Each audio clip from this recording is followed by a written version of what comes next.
morning, church family. My name is Janine Leva, and I'm the children's pastor at the South Valley Community Church Gilroy campus. And I wanted to talk to you today for our morning devotion time about trusting God. I make that face because it's hard, and so I want to talk to you about it today, but it's totally doable. We're going to look in Proverbs to that famous verse that we all know, a lot of us learned in Sunday school. It's on plaques, it's everywhere. And it's Proverbs 3. We mostly quote verses 5 through 6, but I also wanted to stretch it out a little bit to 7 and 8 today. So let's look at what it says. If you know it by heart, you could even say it with me. Proverbs 3, 5 and 6. Trust in the Lord with all your heart, and do not lean on your own understanding. In all your ways, submit to him, and he will make your paths straight. And then it goes on to say, do not be wise in your own eyes, but fear the Lord and shun evil. You know, I always loved that passage, and I thought I knew what it meant. But you know, I think trust is one of those things we have to keep relearning.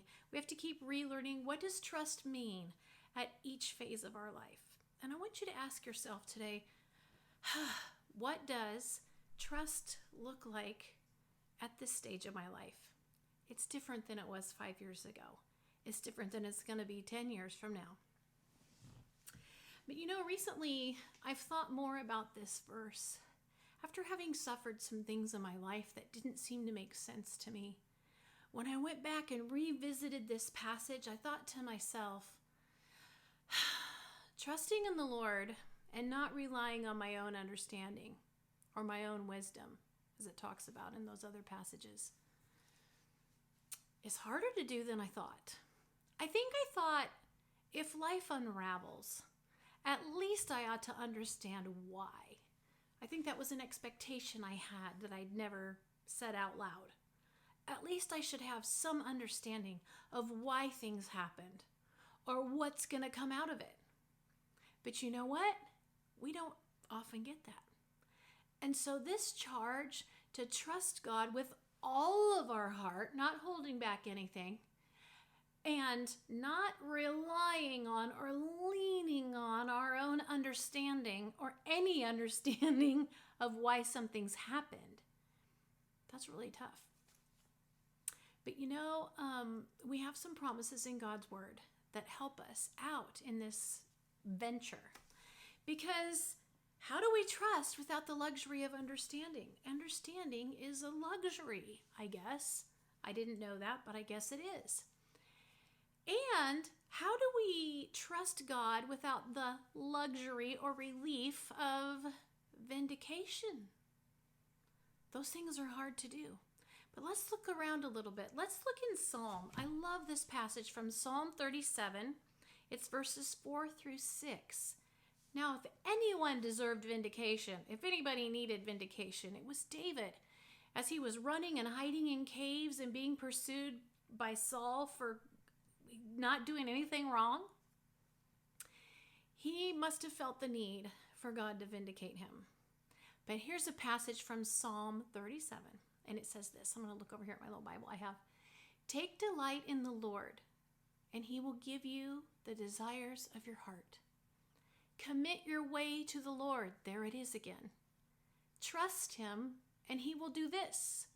He will make your righteous reward shine like the dawn, your vindication like the noonday sun. Wow, that's pretty cool. Taking delight in the Lord. Who knew? You know, you might find some other assurance also from this promise from the book of Isaiah. I think a lot of us live our lives with a fear of being disappointed. There's hardly anything in this life that can give you a no disappointment guarantee. But God can do that for us, and he does do that for us. And in the book of Isaiah, he's talking through the prophet and trying to give some hope to exiles that he hasn't forgotten them. And these are some things that they're going to see happen. And he starts out in Isaiah 49, and in verse 23, he lists some things that are going to happen. And at the very end of that verse, he says something about himself that I have grabbed onto with both hands for my life. See if you can catch it. He says in verse 23, kings will be your foster fathers and queens your nursing mothers. He's talking to the Israelites. They will bow down before you with their faces to the ground. They will lick the dust at your feet. Then you will know that I am the Lord. And this is the best part. Those who hope in me will not be disappointed. I love that about the Lord. I don't want to be disappointed. But he gives us that guarantee. Those who put their hope in me will not be disappointed. So let me ask you again. What does trust look like for you at this stage of your life? If we can put our trust in someone who promises us that we will not be disappointed, that's a huge handle. That's awesome. I want to encourage you today to trust God. And before I go, I'd like to have somebody share with you a little bit of what trusting God looks like at this season of their lives. They are seasoned believers in their 80s, and I thought we could glean from their wisdom today.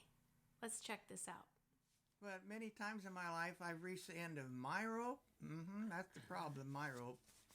God has always been there. Amazing things have happened.